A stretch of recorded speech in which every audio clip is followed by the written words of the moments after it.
के लिए हमने काम लिया। आपको लगता है कि इस बार हम थोड़ा आगे बढ़ेंगे तो मुझे लगता है काम के दायरे से कुछ ज्यादा फायदा या कुछ ज्यादा परिसंपत्तियां बनेंगी और खासकर उनकी गुणवत्ता अच्छी होगी? देखिए, मुझे लगता है कि निश्चित तौर पर इसको लेकर हम आगे बढ़ रहे हैं और हम अपने काम का दायरा बढ़ा रहे हैं, लेकिन हमको ये जरूर तय करना पड़ेगा कि ये आम योजनाओं की तरह का कानून नहीं है।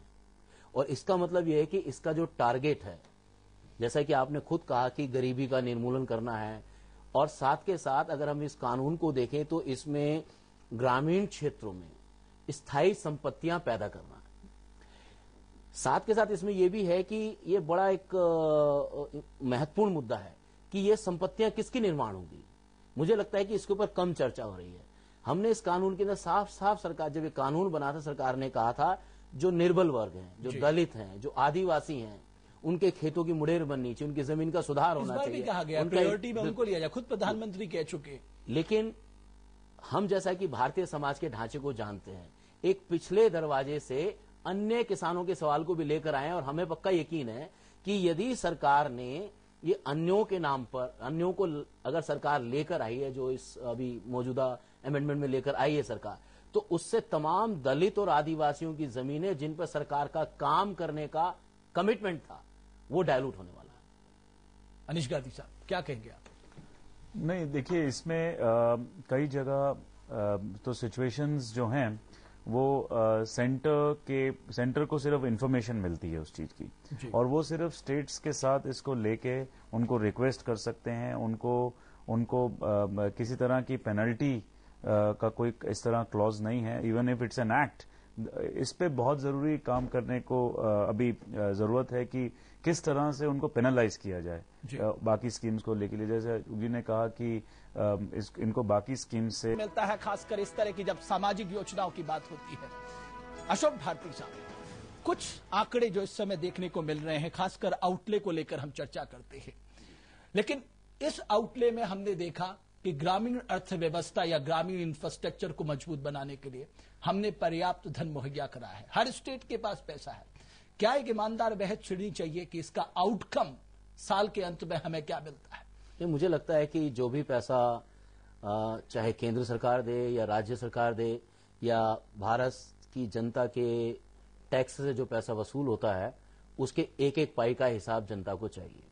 और यदि एलोकेशन हुआ है तो निश्चित तौर पर हमको ये देखना पड़ेगा कि उसका इस्तेमाल कैसे हुआ। अशोक भारती साहब, मैं आपके पास आऊंगा। मेरे साथ वासुदेव आचार्य साहब, वरिष्ठ सांसद हैं। राजनीति की नब्ज के अलावा कई सामाजिक परियोजनाओं में क्या खामियां हैं, किस तरह के बदलाव की जरूरत है, बेहतर हमें बता सकते हैं। वासुदेव आचार्य साहब, लोकमंच से बातचीत करने के लिए आपका पहले तो बहुत बहुत शुक्रिया। पश्चिम बंगाल, एक अच्छी खबर यह भी है कि जो लोग काम करते हैं उनको बीमा मुहैया कराया जाएगा। राष्ट्रीय स्वास्थ्य बीमा योजना के तहत उनको लाया जाएगा। आपको लगता है कि ये एक अच्छा कदम है? ये तो बहुत अच्छा कदम है, क्योंकि उनको इससे बेहतर सिक्योरिटी तो मिल ही नहीं सकती, और साथ में सिवाय। आपको लगता है कि इसका एक मोटा हिस्सा हमें खासकर निगरानी तंत्र को मजबूत करने के लिए रखना चाहिए?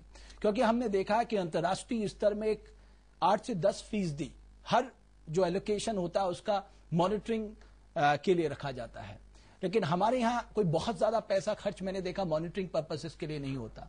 आपको लगता है कि ये प्रावधान को हर योजना के तहत लाया जाना चाहिए? देखिए, मुझे लगता है कि हमारे यहाँ जो योजनाओं को लागू करने का तौर तरीका है वो सिस्टमेटिक जो वीकनेसेस है उनका शिकार है। उनमें से एक हिस्सा ये भी है कि मॉनिटरिंग के ऊपर हम लोग बहुत कम ध्यान देते हैं, लेकिन दूसरा हिस्सा ये भी है कि हमारा क्या सिस्टम है कि हम जो पैसा किसी के हवाले कर रहे हैं उसका क्या मैकेनिज्म है, क्या उसकी कुछ बैकवर्ड एंड फॉरवर्ड लिंकेजेस हैं कि क्या वो आउटपुट देने वाले हैं, किस तरह से उसकी सारी की सारी प्रक्रिया होने वाली है। उदाहरण के लिए यदि हम बात करें कि एक डिस्ट्रिक्ट की अगर हम बात करें तो डिस्ट्रिक्ट पर जितना पैसा जाता है कि डिस्ट्रिक्ट का जो एडमिनिस्ट्रेशन है वो वाकई में क्या उतने पैसे को हैंडल करने में सक्षम है? जी। ऐसे ही कि हम लोग, सरकार अक्सर बात करती है, मैं खासतौर पर क्योंकि मैं अनुसूचित जाति और जनजाति की बात करता हूं, आपने जो बहुत सारा अमाउंट बताया कि 12,000 करोड़ रुपया जो है आपने प्राइम मिनिस्टर सड़क योजना में बताया, राजीव गांधी ग्राम विद्युतीकरण योजना में बताया। मैं ये सवाल पूछना चाहता हूं कि जब आप ये पैसा एलोकेट कर रहे हैं और चूंकि इस सरकार का मैंडेट है और सरकार ने खुद इस मैंडेट को स्वीकार किया है कि अनुसूचित जाति और जनजातियों के लिए प्रतिबद्ध है, उसके मैनिफेस्टो में है। तो सरकार का एक कमिटमेंट है, श्रीमती गांधी ने एक स्पेशल कंपोनेंट प्लान लागू किया था जिसके हिसाब से अनुसूचित जाति के संख्या के हिसाब से उनको रिसोर्स मिलने चाहिए। ट्राइबल सब प्लान है जिसमें आदिवासियों के हिसाब से वो हिस्सा मिलना चाहिए।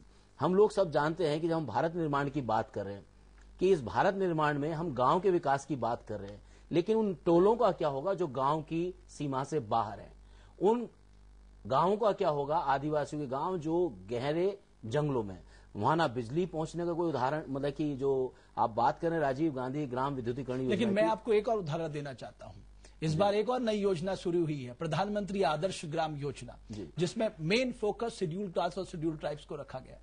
जी नहीं, मैं उस बात के लिए प्रधानमंत्री जी को हम लोग जरूर धन्यवाद देना चाहते हैं, और इस बात के लिए धन्यवाद देना चाहते हैं कि पहली बार केंद्रीय सरकार राज्य सरकारों से सीखना चाहती है। चलिए, जैसे कि मैं आऊंगा आपके पास, है नहीं राजा जी, 50% जब महिलाएं पंचायत की आवास योजना में जो राशि है, मुझे लगता है, बल्कि मेरा मानना तो ये है कि इंदिरा आवास योजना के तहत जो राशि है, चाहे वो प्लेन क्षेत्र में या वो जो पहाड़ी क्षेत्रों में, वो राशि जो है कीमतों को देखते हुए और मटेरियल की कॉस्ट को देखते हुए वो वाकई में काफी कम है। उसमें आप एक अच्छा घर तो बना नहीं सकते, आप घर दिखाने लायक जिसको आप कह सकें वो घर नहीं बना सकते आप। आप उसको कुछ भी कहें लेकिन उसको घर नहीं कह सकते इतने कम पैसे में। अनिश गांधी साहब।